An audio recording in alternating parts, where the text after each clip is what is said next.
On a crisp morning in February 2014, a barrage of gunfire shattered the peace of an affluent neighborhood in Alexandria, Virginia.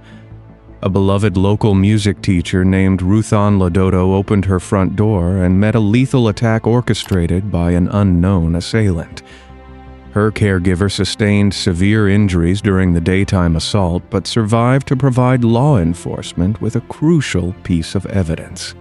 She delivered a detailed description leading to a composite sketch depicting an older man with a distinct, unkempt beard. Forensic experts analyzed the ballistics retrieved from the residential scene and made a chilling, paradigm-shifting discovery regarding the weapon. The firearm had discharged a rare .22 caliber trailing point bullet, an ammunition type seldom seen by local technicians. This exact unusual ammunition matched two other unsolved daytime assassinations in the same historic city, including one cold case dating back over 10 years. Investigators realized a patient, calculated predator navigated their quiet streets, targeting prominent residents with absolute impunity. Alexandria, Virginia, sits directly across the Potomac River from the political epicenter of Washington District of Columbia. The historic city, founded in 1749, features grid-like blocks composed of red brick row houses and centuries-old cobblestone streets. During the summer months, the deafening hum of cicadas echoes through the canopy, while winter brings a biting wind off the dark waters of the river. Sodium streetlights cast a warm amber glow over quiet neighborhoods where thick oak trees line the narrow brick sidewalks. Civic engagement forms the absolute core of daily life within these municipal borders. Neighbors know each other by name, participating in local politics, charity events, and community planning boards. The physical distance between the quiet residential avenues and the bustling political center of the capital feels immense, providing a tranquil haven for prominent professionals. Residents trust their environment, leaving side doors unlocked and allowing children to play unsupervised on front porches. Behind the pristine facades and peeling paint of older colonial homes, a distinct social hierarchy exists based on civic contribution. Public servants, local business owners, and community leaders occupy the highest rungs of this tight-knit society. They attend the same weekend farmers markets, deliberate in the same town halls, and share a collective vision for urban improvement. The citizens of Alexandria operate under an unspoken assumption of safety rooted in their affluent surroundings. They remain unaware that their civic prominence paints a target on their backs. The tranquil atmosphere provides the perfect camouflage for an individual harboring severe ideological hatred. Nancy Dunning embodied the vibrant spirit of this historic town through her extensive public service. Known to residents as the Queen of Del Rey, she worked as a successful real estate agent and a tireless community advocate. Her daily routine involved walking through the residential blocks, assessing properties, and greeting fellow citizens on the sidewalks. She invested massive amounts of energy into local charities, organizing events that funded neighborhood revitalization projects and supported vulnerable families. Her physical world centered around Mount Vernon Avenue, a busy commercial strip running through the heart of the Del Rey neighborhood. Nancy lived just a few blocks away from her primary real estate office, making her a constant, visible presence in the area. She shared her life with her husband, James Dunning, who served as the elected sheriff of Alexandria. Together, they raised a son and functioned as a powerful, respected pillar of local society. Nancy envisioned a bright future for her community and dedicated every waking hour to bringing that vision into reality. People admired her drive and viewed her as an untouchable force of positive change within the local government sphere. Her trusting nature matched her outgoing personality, leading her to open her front door to neighbors, clients, and strangers alike. She possessed no known enemies and navigated her days with absolute confidence. Her position in the community felt secure against any outside threats. Ronald Kirby and Ruth Ann Lodo shared this same dedication to the public good in their respective professional fields. Ronald worked as a brilliant regional transportation planner, operating out of a municipal office building located just miles from the historic district. He spent his long career designing intricate highway systems and transit routes connecting the sprawling Washington metropolitan area. His quiet, analytical mind focused on improving the daily commute for millions of strangers traveling through the dense urban corridor. Ruth Ann Lodo existed in a different sphere of local influence, serving as a universally beloved music teacher. She operated a local music studio situated on a quiet residential street corner where the faint sounds of piano scales drifted through the glass windows each afternoon. She spent her days nurturing the talents of young children, guiding their small hands over ivory keys and building their confidence. Her gentle demeanor provided a stark contrast to the high-stakes political environment surrounding the greater capital region. These three individuals possessed no direct social connections, running in separate professional circles across different neighborhood sectors. Nancy, Ronald, and Ruth Ann shared only one common trait tying them together. They stood as recognized, esteemed pillars of the Alexandria civic establishment. None of them could perceive the unseen danger festering within their city limits. They never imagined an individual harboring an obsessive, decades-long grievance watched their daily routines. The tranquility of Alexandria fractured on the morning of December 5th, 2003.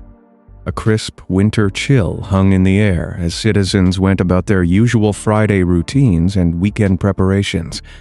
Nancy Dunning maintained a precise schedule, balancing property showings with community meetings throughout the brisk morning hours. She planned to meet her husband and a close friend for a scheduled lunch appointment at a local restaurant located less than 2 miles from her residence. The driving route between her home and the commercial district takes mere minutes, winding through familiar residential streets lined with parked cars. As the noon hour approached and passed, Nancy failed to arrive at the designated venue. Her absence registered as an anomaly to her peers given her strict adherence to professional commitments and punctuality. The restaurant staff and her waiting companions assumed a minor delay, but calls to her mobile phone went straight to voicemail. Her husband finished his meal and returned to his municipal duties, assuming Nancy had become entangled in a demanding real estate negotiation. Hours ticked by while the winter sun dipped below the rooflines, casting long shadows across the Delray neighborhood. The physical distance between the bustling commercial strip and the quiet Dunning residence felt heavier as the afternoon progressed into dusk. The silence emanating from her end of the phone signaled a drastic departure from her established baseline behavior. The true scope of the situation remained hidden behind the closed wooden front door of her house. Later that afternoon, James Dunning and his son returned to their 2-story brick residence. The property sat neatly on a residential street, set back 10 yards from the curb with a short concrete walkway leading to a covered front porch. They approached the front entrance, expecting to find Nancy inside tending to evening preparations or reviewing property documents. Instead, they unlocked the door, stepped past the threshold, and walked straight into a waking nightmare. They made a grim discovery in the narrow front hallway, located just feet from the main entrance. Nancy lay motionless on the hardwood floor, having met a brutal, permanent end during the midday hours. She had sustained fatal injuries from a firearm discharged at close range. The physical state of the house offered no logical explanation for the lethal attack upon a prominent citizen. The heavy metallic locks on the back doors remained intact, and the glass windows showed no signs of forced entry. Expensive electronics, jewelry, and cash rested untouched on nearby tables, ruling out a home invasion for financial gain.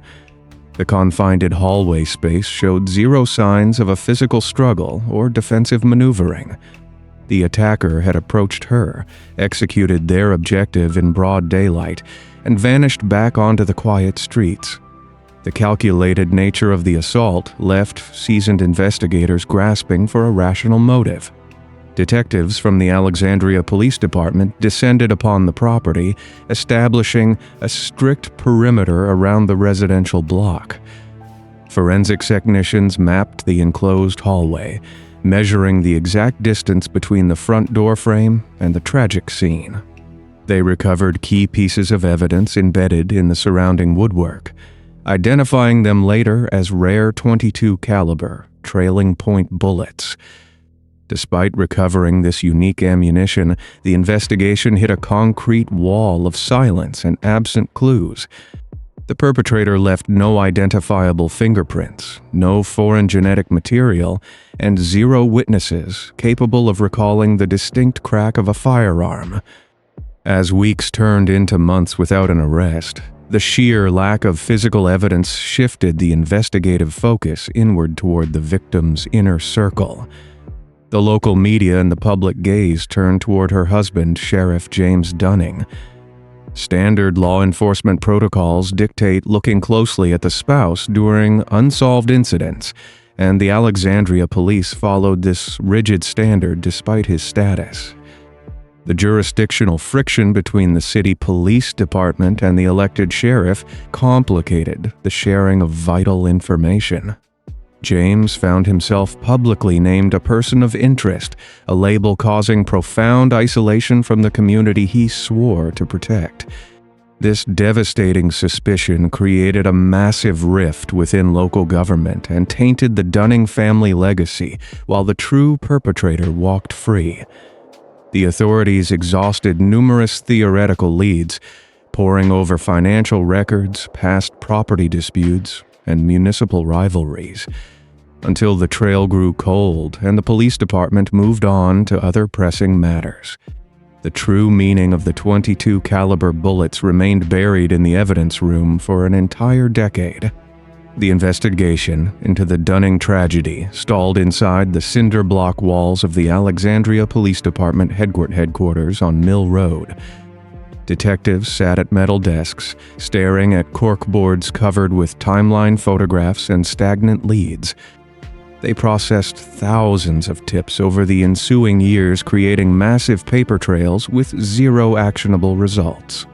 The rigid jurisdictional boundaries between local police and the sheriff department created vast blind spots. Investigators pursued a specific, factual dead end involving a local contractor engaged in a municipal dispute with the city, dedicating hundreds of hours to surveillance before ruling him out. The local media maintained a relentless focus on Sheriff James Dunning, fueled by the absence of a forced entry and the standard operating procedure of suspecting the spouse. This unwavering suspicion broke the spirit of a devoted public servant. James Dunning suffered immense psychological torment, walking through his community bearing the weight of false accusations. He suffered a fatal illness in 2012, taking his grief to the grave while the real predator remained hidden. The true culprit blended into the background of everyday life, presenting the mask of an eccentric but harmless local resident. Law enforcement protocols failed to account for a threat originating from an ideological vendetta, ignoring the possibility of external threats. The rare .22 caliber bullets sat inside sealed plastic bags on metal shelving units in the evidence room. They waited for another tragedy to unlock their meaning. The unseen predator shattered a decade of silence on November 11, 2013. Ronald Kirby spent his morning reviewing complex transit blueprints inside his two-story brick home located on Elm Street.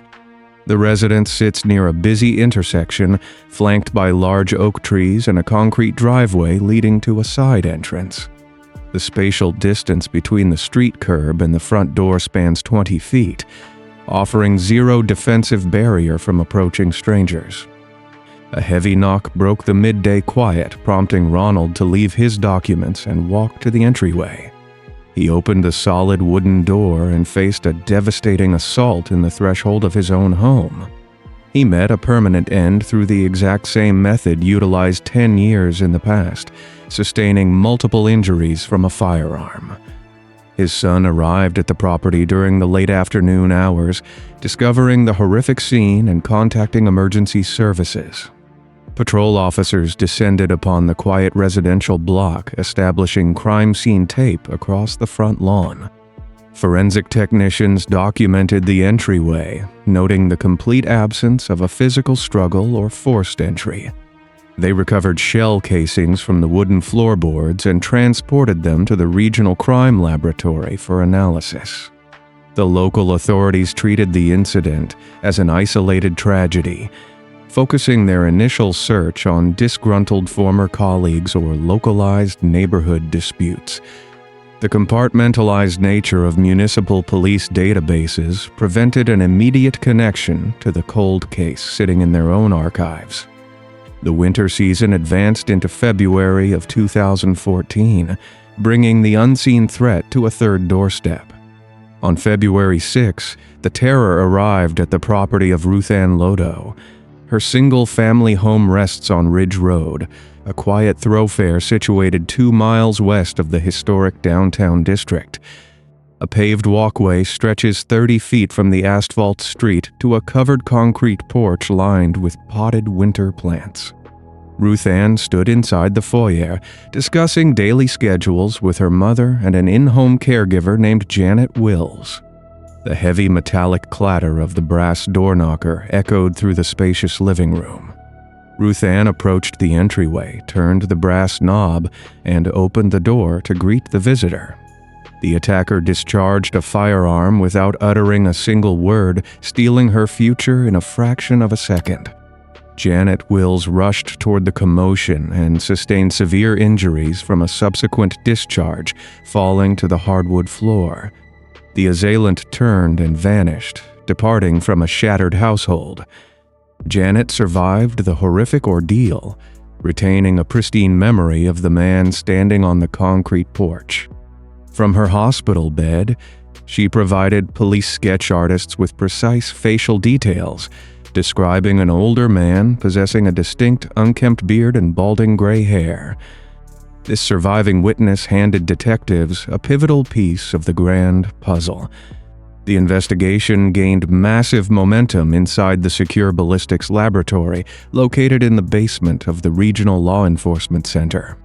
Forensic analysts placed the recovered projectiles from the Ridge Road scene under high-powered comparison microscopes. The metal fragments displayed a distinct, unusual pattern of striations along their exterior edges. The technicians identified the ammunition as rare .22 caliber trailing point bullets. An experienced examiner recognized the unique signature and initiated a manual search of the police department archives.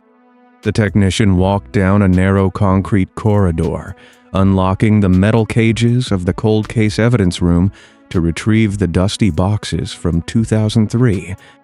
The microscopic ridges on the new bullets matched the fatal projectiles recovered from the Dunning and Kirby crime scenes with absolute certainty. The physical evidence forged an undeniable link between the three tragedies, shifting the entire paradigm of the investigation. The definitive ballistics match provided complete posthumous exoneration for Sheriff James Dunning. The realization of a systemic failure washed over the police department. As they comprehended the magnitude of their past tunnel vision, the rigid standard operating procedures had blinded them to the presence of a calculated serial predator roaming their jurisdiction. Detectives understood they hunted a singular, organized individual harboring a deep-seated grievance against the civic establishment. A specialized task force formed inside the municipal headquarters. Combining state police resources with local detectives, investigators pinned the composite sketch to a massive corkboard, cross-referencing the image against municipal records of individuals displaying bizarre behavior. They combed through lists of past political candidates, disgruntled civil litigants, and known provocateurs operating within the city limits. A local patrol officer examined the drawing and recognized a familiar, troubling figure from the community. The officer pointed detectives toward Charles Severance, a former fringe political candidate possessing a long history of erratic public interactions. Charles Severance had run for mayor of Alexandria in 1996 and the year 2000, presenting a facade of extreme civic engagement. Beneath this mask of political ambition festered a profound, dangerous instability rooted in the local family court system. A judge had revoked his child custody rights during a previous legal battle, citing his erratic conduct and volatile outbursts.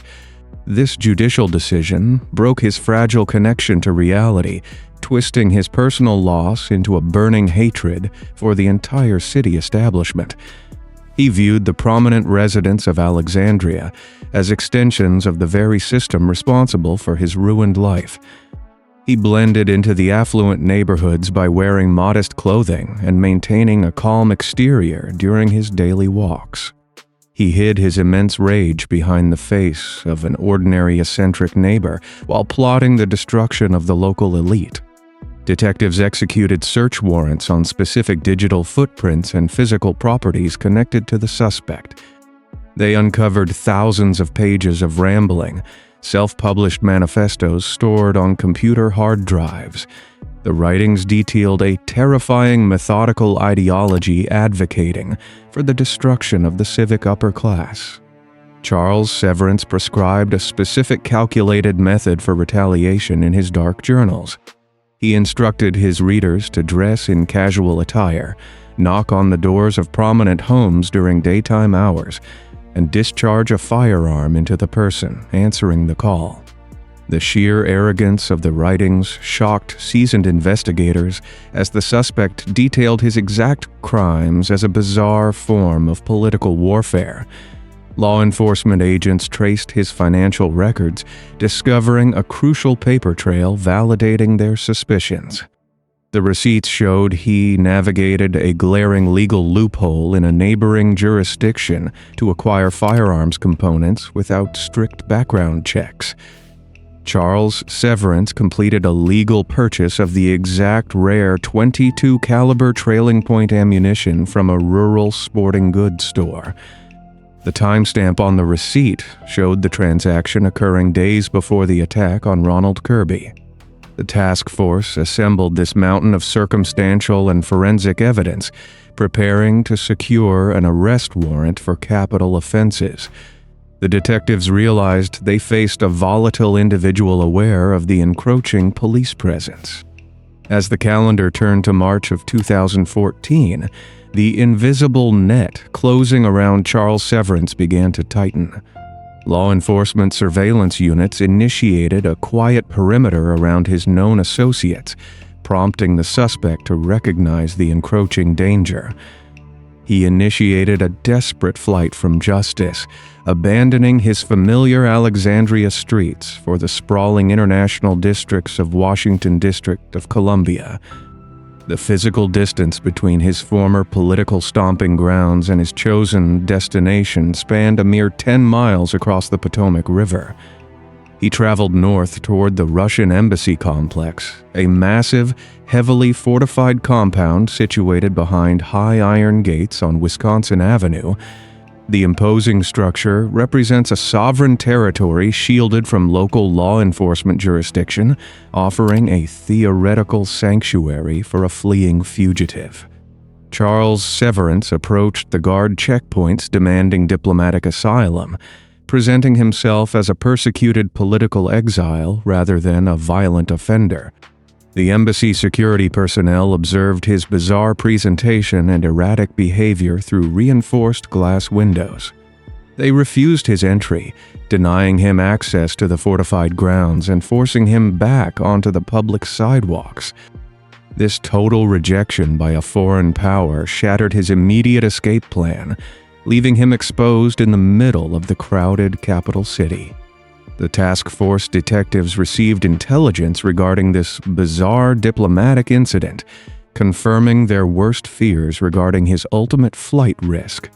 Recognizing that a massive multi-agency manhunt now tracked his movements, the fugitive abandoned the eastern seaboard and fled deep into the Appalachian landscape. He drove his vehicle west across state lines, navigating through the steep mountain passes and winding highway corridors of the neighboring states. The spatial geography of his escape route took him hundreds of miles away from the affluent neighborhoods he once terrorized, ending in the Rust Belt environment of Wheeling, West Virginia. The city sits nestled along the banks of the Ohio River, featuring aging industrial architecture and quiet municipal buildings. Back in Virginia, the combined federal and local task force faced a severe legal hurdle in their pursuit. The detectives possessed a mountain of circumstantial evidence and a definitive ballistics match. But finalizing the complex capital arrest warrant required additional days of bureaucratic processing. To bridge this critical gap, investigators utilized a brilliant legal maneuver rooted in a completely separate jurisdiction. They uncovered an outstanding active warrant out of Loudoun County for a previous felony weapons possession charge. This specific paperwork allowed the pursuit teams to establish a legal hold on the suspect without waiting for the final capital indictments. The tactical utilization of this administrative loophole gave the tracking teams the ultimate green light to apprehend their target on sight. The hunt transformed from an evidence-gathering mission into a physical pursuit across the rural Mid-Atlantic region. The chase culminated on the afternoon of March 13, 2014, inside the quiet confines of a municipal public building. Law enforcement agents traced the fugitive to the Ohio County Public Library, a multi-story brick structure located in the downtown commercial sector of Wheeling. The interior of the facility features vast open spaces, rows of tall wooden bookshelves, and a dedicated bank of public computer terminals near the reference desk. The spatial distance between the main glass entrance doors and the computer section provided zero physical barriers for approaching officers. Charles Severance sat completely exposed at a desktop computer monitor, utilizing the public internet connection to monitor the digital news coverage of his own nationwide manhunt. He possessed no concept that the combined forces of the Federal Bureau of Investigation and regional tactical units had already surrounded the exterior of the brick building. The suspect remained focused on the glowing screen, assuming his anonymity held strong within the quiet West Virginia town. The towering metal shelves and stacks of reference materials obscured his line of sight to the main doors. He believed he had successfully outmaneuvered the civic establishment he despised for over an entire decade. A coordinated team of plainclothes officers and tactical agents breached the main entrance of the library with absolute precision. They moved silently across the carpeted floors, utilizing the tall bookshelves as visual cover to close the spatial gap between the lobby and the computer terminals. The officers executed the final approach with overwhelming physical force, surrounding the seated fugitive before he could register their presence. They placed him in restraints at the wooden desk, securing his hands without a single weapon drawn or a shot fired. The profound silence of the reading room remained unbroken during the rapid apprehension. Law enforcement agents recovered his personal effects, confirming his identity and cementing the arrest under the Loudoun County weapons warrant. The immediate threat to the public ended in a mundane corner of a provincial library far removed from the pristine front porches of Alexandria. The calculated predator, who weaponized the sanctity of residential doorways, now sat in the back of a secure transport vehicle. The apprehension brought a definitive halt to a reign of terror that spanned 10 years, 3 lost futures, and countless shattered lives. The suspect traded his freedom for a concrete holding cell, awaiting the full weight of the Virginia justice system.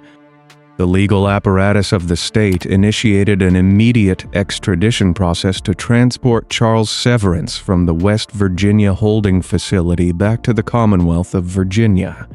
A convoy of armored law enforcement vehicles carried the suspect across the Appalachian Mountains, returning him to the very jurisdiction he sought to destroy. The prosecutor office compiled an overwhelming presentation of factual data, organizing thousands of pages of recovered manifestos alongside the definitive ballistics reports. The sheer volume of paper evidence filled multiple cardboard boxes stacked inside the district attorney's secure preparation room.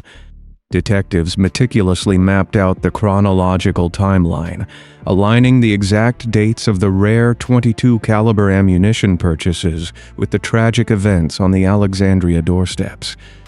Because the high-profile nature of the crimes saturated the local media markets, the presiding judge ordered a change of venue to ensure an impartial jury pool. The legal proceedings relocated to the Fairfax County Circuit Court, a sprawling judicial complex located 20 miles west of the original crime scenes. The massive stone courthouse provided a secure, controlled environment for one of the most anticipated legal battles in regional history. The families of Nancy Dunning, Ronald Kirby, and Ruth Ann Lodoto prepared themselves for the grueling process of reliving their darkest days in a public forum. The community watched as the abstract horror that haunted their streets took the physical form of a single, restrained defendant. The capital trial commenced in the autumn of 2015, bringing the full scope of the decade-long investigation into the glaring light of the courtroom. The prosecution team constructed a flawless narrative logic, connecting the isolated tragedies through the undeniable signature of the trailing point projectiles. They presented the actual digital hard drives recovered from the properties connected to the suspect, projecting his disturbing writings onto large monitors for the jury to observe.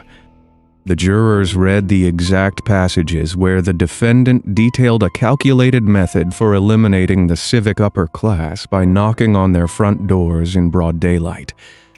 The presentation of these specific written instructions mirrored the physical reality of the crime scenes with terrifying precision. The defense attorneys attempted to counter this mountain of factual evidence by arguing their client suffered from severe, untreated mental illness. They framed him as a harmless, rambling, eccentric, incapable of executing such precise, calculated daytime assassinations. The defense highlighted his bizarre courtroom behavior and his history of erratic public interactions as proof of his disconnected mental state. However, the prosecution systematically dismantled this theory by emphasizing the immense patience, planning, and operational security required to evade detection for 10 years. The factual reality of his covert ammunition purchases and his strategic flight to the Russian embassy proved he possessed a clear, calculating awareness of his actions. On November 2, 2015, the massive wooden doors of the Fairfax County courtroom swung closed as the jury initiated their final deliberations. The panel of citizens reviewed the complex ballistics charts, the chilling manifestos, and the tragic timelines binding the three prominent residents together.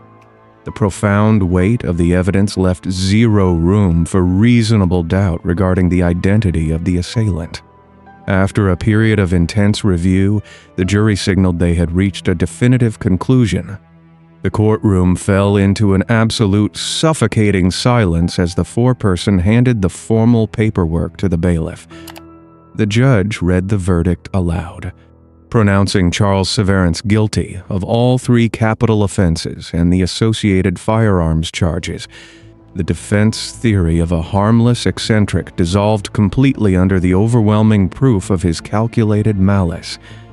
The families of the victims shed tears of profound relief, hearing the formal validation of their long-awaited justice.